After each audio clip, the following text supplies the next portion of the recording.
Diyos at mga pagsubok. May mga pusong hindi sumusuko. Kahit anong laban ang ating harapin, pag-asa at tapang ang laging baunin. Hindi matitinag, hindi uurong. Boses ng bayan ay patuloy na ahon. Kamay na nakakuyong, taas sa kalangitan.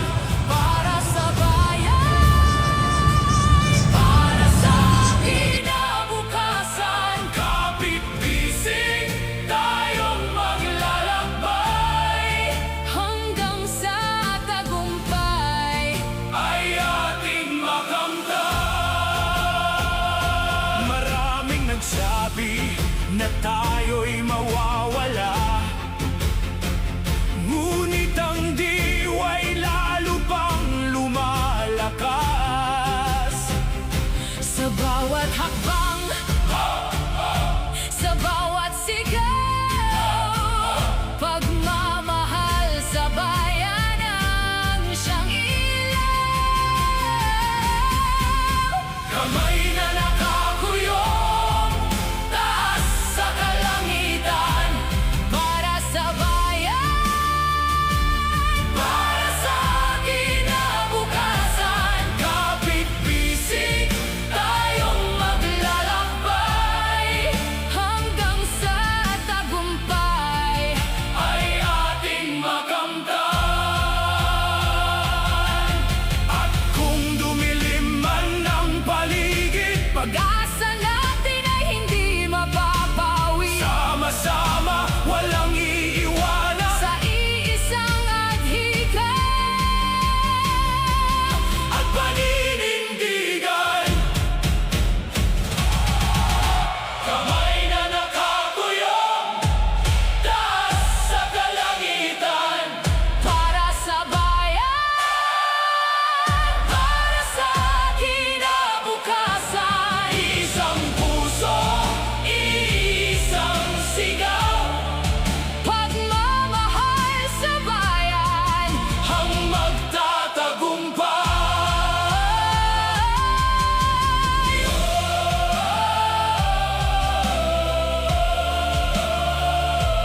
kamay na nakakuyong.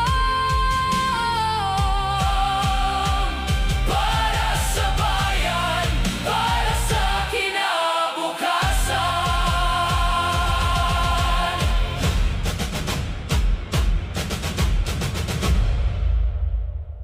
Ang mainit at mapagpalayang araw ng magkagawa para sa lahat na nandito ngayon.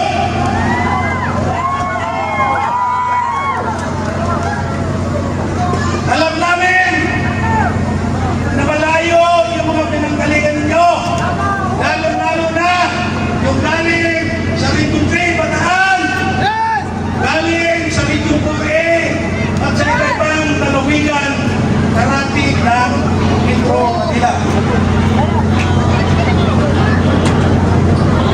Binabati din po namin ang mga kasamahan natin na mga Muslim na galing pa sa Mindanao.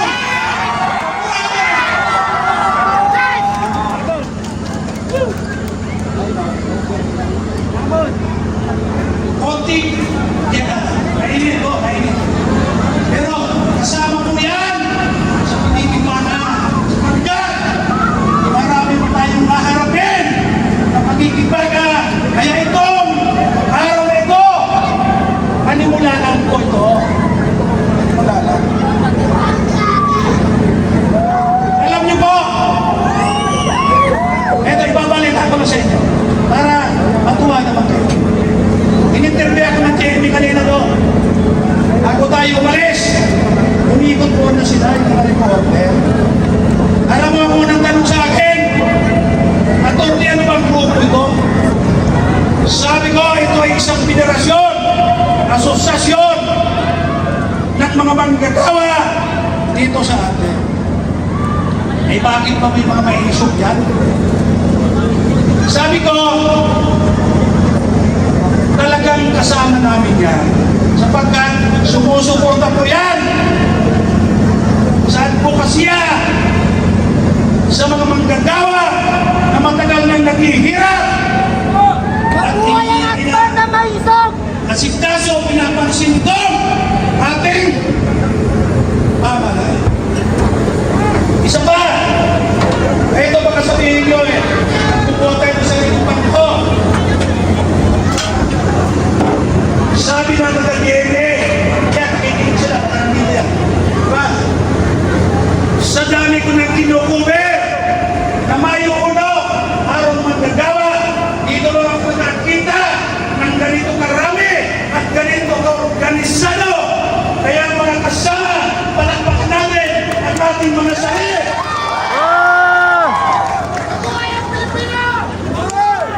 Yan po ay yung patunay na pag nagkakaisa ng manggagawa at ibang mamamayan, lalakas po tayo. Lalakas po tayo. Kaya, isang tanong ba? O, dito na interview na to. Tinanong niya ko. Bakit ba kayo pupunta sa Malacanang? Hindi nyo ba alam? Kami nakaharap na ro. Ayan, may nakaharap. Akala mo lulusukin. Akala mo ito. Tayo po ay patahimik na mamamayan. Ang gusto lang natin, ipaabot sa palasyo ng Malacanang sa administrasyon ang kalainan ng mga manggagawa. Kato, sabi, hindi ba? Hindi may isu na yung kasama yan. Hindi ba yan ang nanggulo kung nakaraang rally? Sabi ko, hindi po. Kasama po ako. Wala pong nanggulo na iso. Nakahimik tayo. Kung totoo po ang sinasabi ng administrasyon na nanggulo na iso, dapat ginuuli na nila at pinarusahan na. Pero isang taon na, hanggang ngayon, wala pong maituro na nanggulo na nanggagaling sa maiso. Kaya sabi ko, kami po ay matahimik. At bakit naman pupunta kayo sa Malacanang? Iharap ka, pupunta kayo. May barikada. Sabi ko, kikita yung barikada. May 1 kilometro ko yan, galing sa Malacanang. Ako, ibang mga tanda. Sanay ko sa rally. Nag-umpisado mag-rally, walang ganitong klaseng barikada rito. Ang barikada, nandoon sa Mindura. Kauna-una ang pagkakataon, dahil nakakarang tayo itong gobyerno ito. Ang ibig sabihin, kasama, takot na takot na itong administrasyon ito sa mga mamamayan at lalong-lalo sa mga manggagawa. Ganyan ang kasama.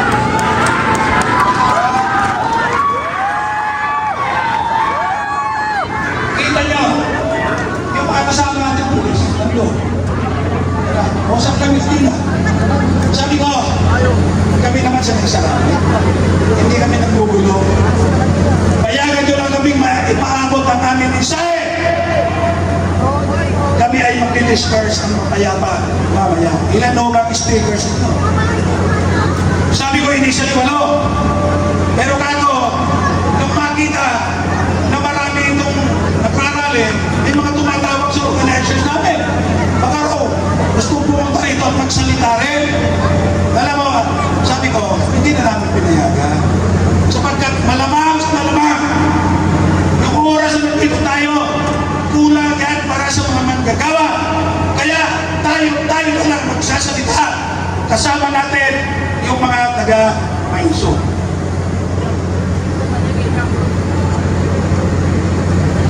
Ano ba ang issue? Anong karainan ng mga manggagawa?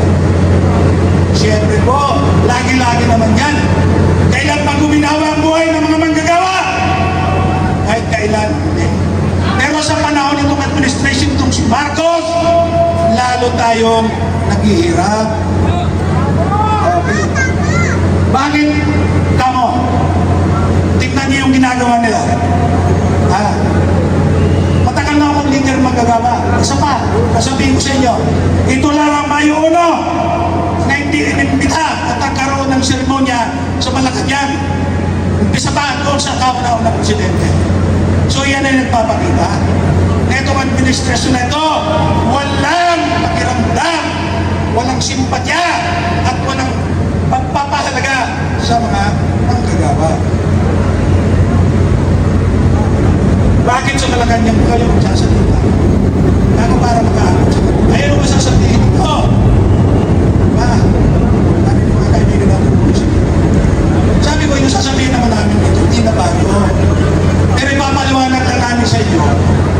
Diba?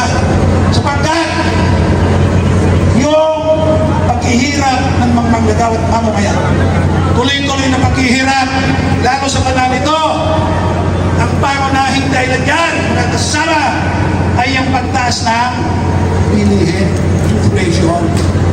Pero anong ginagawa ng gobyerno? Tumaas yung langis. Lahat tayo ay apektado. Bakit ba? Tumataas ang langis kahit na dati naman hindi tumataas doon sa pinanggagalingan. Sapagkat alam niyo ang mga kasama, tumataas at lalong mataas ang langis sa Pilipinas, ikumpara mo sa ibang bansa dahil ang halos kalahati ng presyong binibili niyong langis, yan ay buwis na kinukulit ng gobyerno. Diba? So maliwanag, imbis na tulungan tayo ng gobyerno, lalo tayong pinahihirapan. Bakit kamo? Ito. Di ba naintindihan nyo? Ano yung mga buwis sa langis? May tinatawag na excise tax. Pinapagaw sa presyo ng langis na. Fix po yun. Yun ay diretso mapupunta sa gobyerno. Ang masaklap yan, yung alam mo sa ito, value added tax. Bakit ka mo? Ang value added tax, ang ibig sabihin, Marcos Pisay! Isa pa, ang daming problema. Bakit ko na yung problema? Pero ang anong ginagawa ng gobyerno?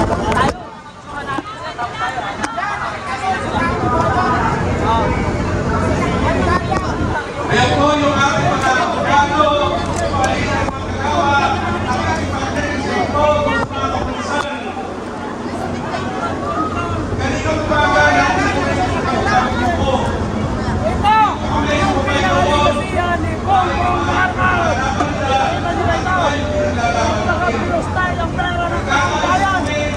sahod, trabaho, at karapatan.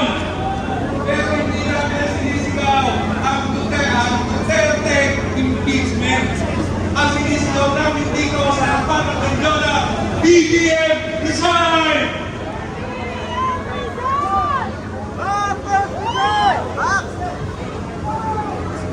Kaya po kami ngayon natin sa harapan ninyo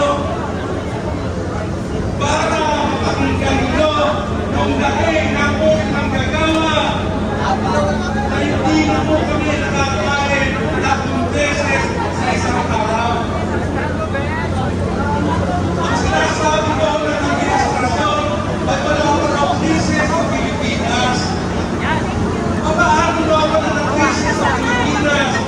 Todo-todo po hindi na nila makontrol yung taas ng mga presyo ng bilihin.